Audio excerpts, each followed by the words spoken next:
ان میں جو پروٹیسٹنٹ فرقہ ہے جس کا امام پہلے تھا برطانیہ اور اب ہے امریکہ،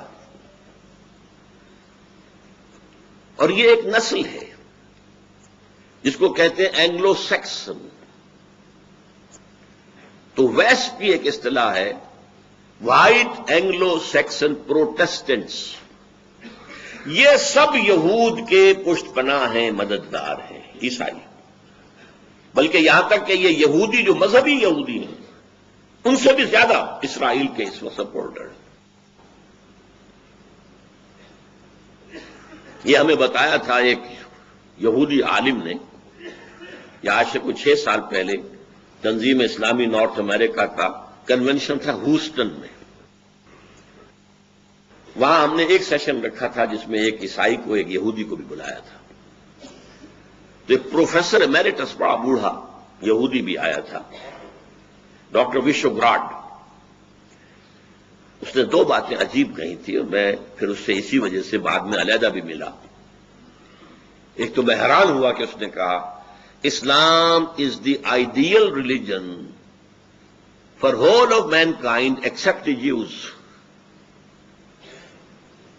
گویا کہ عیسائیت کی نفی، ہندو مت کی نفی، ہر چیز کی نفی، بس سوائے یہودیت کے۔ دوسری بات یہ کہی کہ اسرائیل کو تو ہم سپورٹ تو نہیں کرتے، اسرائیل کو تو یہ یہاں کے عیسائی سپورٹ کر رہے ہیں، ساری اکانومی انہیں امریکہ سے ملتی ہے، ساری مدد انہیں 5 ارب تو انہیں ہر سال مل جاتا ہے، $5 ارب۔ باقی جب کوئی کام امریکہ کہتا ہے یہ یوں کرو، اچھا لاؤ پیسے۔ 10 ارب کا معاملہ تھا جب اس بش کا باپ تھا، سینئر بش، 10 ارب وہ مانگ رہے تھے سیٹلمنٹ کے لیے کہ ہم یہاں پہ یہودیوں کو سیٹل کرنے کے لیے آبادیاں بنائیں، پیسے دو، 10 ارب چاہیے ہمیں۔ اس نے ایک شرط لگا دی کہ تم پیس ٹاک شروع کرو پیلسٹینینز کے ساتھ، تب میں دوں گا۔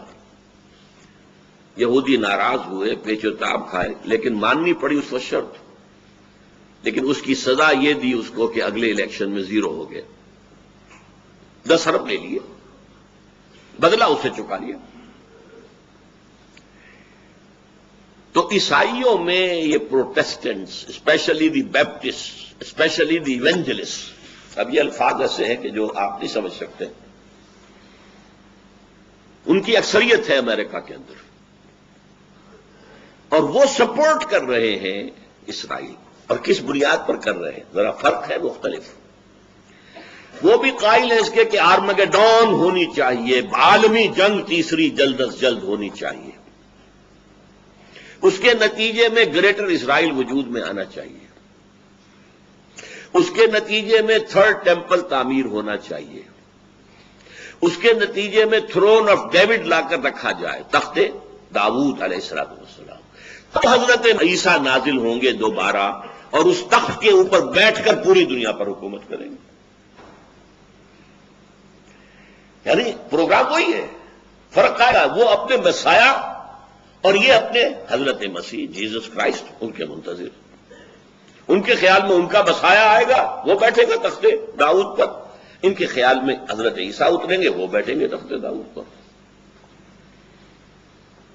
اور یہ تخت داؤد کس بلا کا نام ہے؟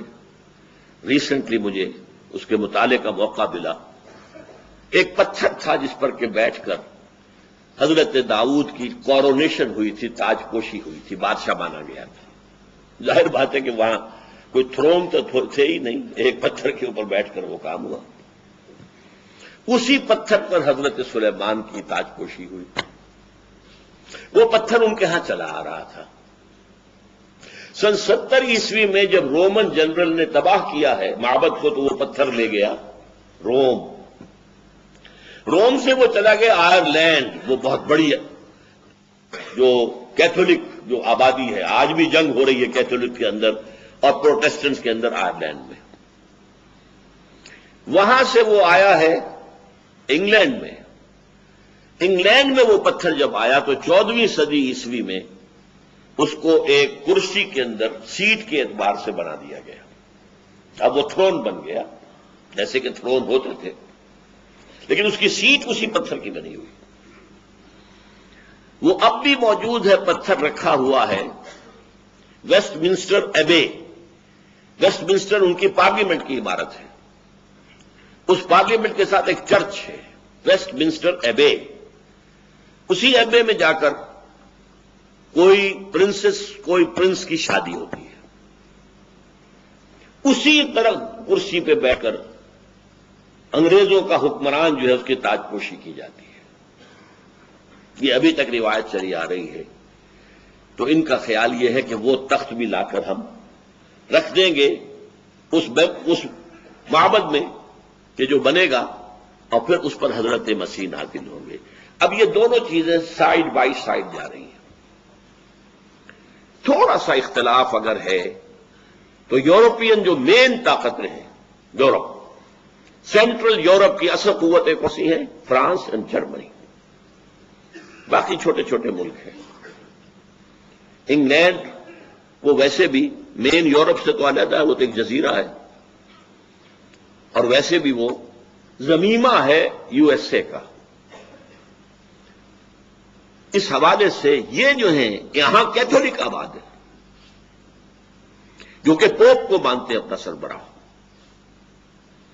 پروٹیسٹنٹس کا کہنا ہے کہ یہ جو اختلاف ہے، جرمنی اور فرانس ایک طرف، عراق کی جنگ کے اندر وہ شامل نہیں ہوئے، علیحدہ رہے، یہ اختلاف صرف سیاسی نہیں ہے، صرف عالمی سطح پر اپنے آپ کو ایسرٹ کرنے کا مقابلہ نہیں ہے، بلکہ یہ اختلاف مذہبی بھی ہے۔ وہ کیتھولکس ہیں، یہ پروٹیسٹنٹس ہیں۔